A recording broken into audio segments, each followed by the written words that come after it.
Shana Tova. On the first day of Rosh Hashanah, we read the story of Chana. The story unfolds in the following way. Elkanah, a man, has two wives, Penina and Chana. Penina has many children, and Chana is infertile. And Penina taunts Chana about the fact that she doesn't have children, and as a result, Penina is obviously distressed and very upset. And when it comes time to go on the pilgrimage to Jerusalem, she tells her husband, I'm not able to partake in eating of the offerings because I'm just very angry and upset. She goes to the temple and she silently prays. The Kohen Gadol, the high priest, sees her silently praying, and he thinks she's drunk, and he admonishes her for coming into the temple drunk. And she says, no, I'm only speaking out of distress and anger because my wish has not been granted. And Eli says, your wish should be granted. She goes home, she conceives, she has a child. She comes back a number of years later with her child and brings her to the temple and presents Shmuel, Samuel, the great prophet, to Eli and says, here, he will work with you in the temple. Now, interestingly, the Talmud tells us that, that there's two people or beings that on the surface seem like they're evil. The Satan, Satan, and Penina, this woman Penina who taunts Chana. And the Gemara says, the Talmud tells us that both Satan and Penina, l'shem shamayim nischavnu. They only mean it for the sake of heaven. Won't go into a discussion about Satan, but let's just understand that since Satan is a creation of God, the Talmudic rabbis like to see the Satan, as someone who's another angel doing the will of God. We need someone who causes us to desire. He prosecutes us. He causes us trouble, and we have to overcome those troubles. That's one of the jobs that God gives out to his angels. And therefore, in order to show that God really controls the world, we have to assume that the Satan is also doing the will of God. But a simple question that I think should be asked is, why assume that Penina is doing something for the sake of heaven? And what is that sake of heaven? The Talmud says that Penina was taunting her because she thought if she got her upset, she would pray and then God would answer her prayers. But a simple reading is, no, Penina was just a regular woman who was happy that she had children. She was winning the love of her husband Elkanah, and she made fun of Chana, her co-wife. And generally speaking, it would be nice to have a very simple morality story. We have all these stories in the Torah. We have Yaakov and Esav. We paint Esav as the wicked one. Moshe confronts Paro. Paro is wicked. In history, we have Hitler. We don't say Hitler was really doing something. He made us pray. He caused us to look. No, Hitler was pure evil. We have, just watch some television. You have Batman and Superman and Little Red Riding Hood, all these stories where there's very simple morality tales. Why do we need to have this idea that Penina is really doing the work of God?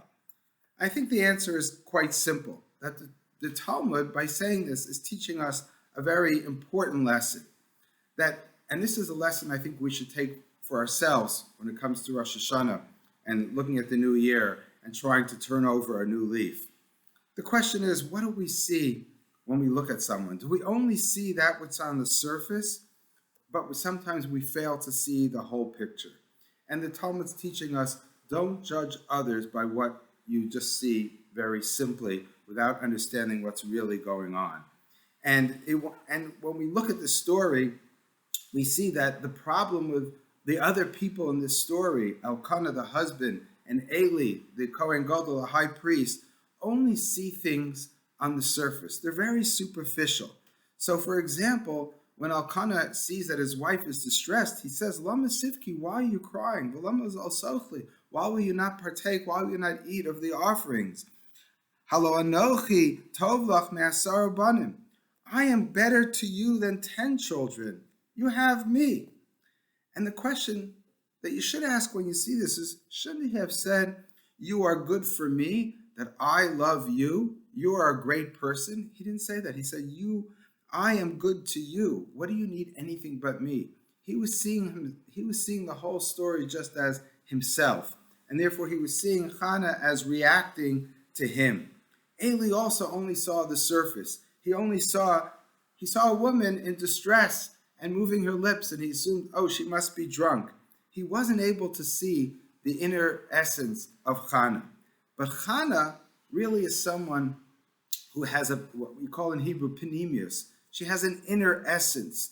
And what does she say? She says, Ki merov sichi v'kasi dibarti adhena. Because out of much grievance or distress and anger I speak till now. She's admitting to the high priest in the temple that she's angry. And who is she angry with? Seems to be angry at God. She goes on to say, Eshbachas nafshi, I'm pouring out my soul. She's saying, I have an inner essence. I really want this child. I want to speak to God. But I'm willing to admit that right now I speak out of anger.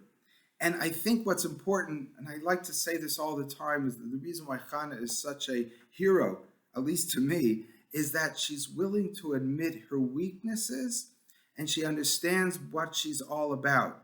Deep down, she wants a child. There's nothing wrong with that. That's nature, is pulling on her to want a child and to ask God for a child. The anger, perhaps it's better not to be angry, but she's willing to admit that she has this anger. She's honest about herself. And therefore, I think the lesson that we learn from this whole story is don't always be so self-righteous. Don't look at the paninas of the world and see only she's trying to get Chana angry because she wants to be the better wife. No, maybe there's something deeper there. Maybe not, but let's give her the benefit of the doubt. Elkanah didn't see the inner essence of Chana. Eli, the Kohen Gadol, the high priest, didn't see the inner essence of Chana. Chana is teaching us a lesson that what really defines us is our panemios, what's inside of us, our inner feelings. And that's how we're going to be judged by God. And therefore, we should also look at other people the same way. And in general, when we do tshuva, when we repent, Rabbi Dessler, a recent rabbinic scholar, says, Lo dai sheyachavim b'machshava. It's not sufficient that you just think about in thoughts what you should do. Ela kavanas halev hi ikar. The intention of the heart, and I think he means the inner emotions, are what's much more important. It's one thing to say, oh, I will be better, I shouldn't have done this. Those are all just on the surface. They're superficial thoughts. But really, you have to dig deep down and make sure you have a kavanas halev. It's your heart that counts. And therefore, he goes on to say, Rabbi Dessler, that even when you educate someone, it doesn't really necessarily count if you teach someone, a child or an adult, to do something.